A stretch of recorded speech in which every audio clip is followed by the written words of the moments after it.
مسلمان ہیں لیکن کام سارے اللہ کی قسم مزدوروں والے دے دیے مرد کو. پچھلے 10-15 دن سے سفر میں ہوں,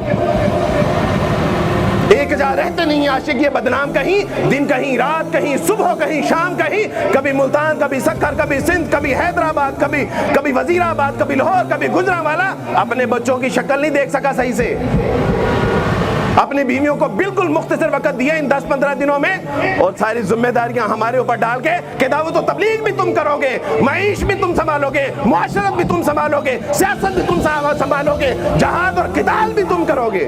اور کیا کہا کہ الرجال قوامون علی النساء,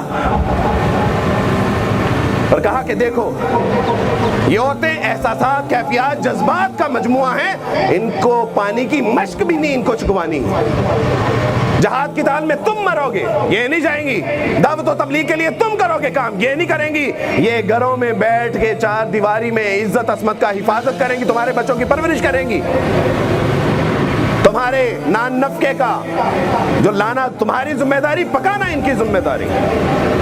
میرے دوستو, بھائیو, بزرگوں اور میری بیٹیوں, میری بہنوں, یہ تھا اسلام کہ جس کے اوپر اعتراض کیا جاتا ہے.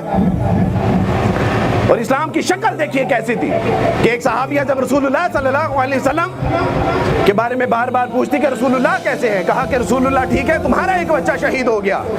پھر جاتی باہر پوچھتی صحابہ سے کہ رسول اللہ کیسے ہیں, کہا رسول اللہ ٹھیک ہے لیکن تمہارا دوسرا بچہ بھی شہید ہو گیا. پھر گئی, کہا کہ رسول اللہ کیسے ہیں, کہا رسول اللہ ٹھیک ہے لیکن تیرا تیسرا بچہ بھی شہید ہو گیا. تو وہ اپنے آپ کو سینتی, دوپٹہ ٹھیک کرتی, چادر لپیٹتی, تو کہا کہ تیرے 3 بچے شہید ہو گئے ہیں اور تو کبھی چادر کو ٹھیک کرتی ہے, کبھی اپنا عبایا ٹھیک کرتی ہے. اس نے کہا کہ میرے بچے مرے ہیں, میری غیرت نہیں مری. یہ تھی میری بیٹیوں, میری بہنوں, یہ ہے وہ اسلام کہ جس نے آپ کو محفوظ بھی کیا ہے. ایک عورت کہنے لگی کہ عبد الوارث بھائی, آپ کے دین نے ان عورتوں کو دستانے ہیں, چہرے کا نقاب ہے, عبایا ہے, حجاب ہے, یہ ان کو یہ کیا آپ نے زیادتی نہیں کی؟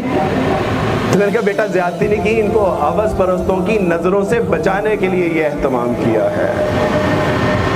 اور بیٹا تم اپنا سونا سنبھال کے رکھو تو تجوری میں, اپنے ہیرے سنبھال کے رکھو تو تجوری میں, اپنے پیسے سنبھال کے رکھو تو تجوری میں, اپنی قیمتی اشیاء سنبھال کے رکھو تو صندوقوں میں.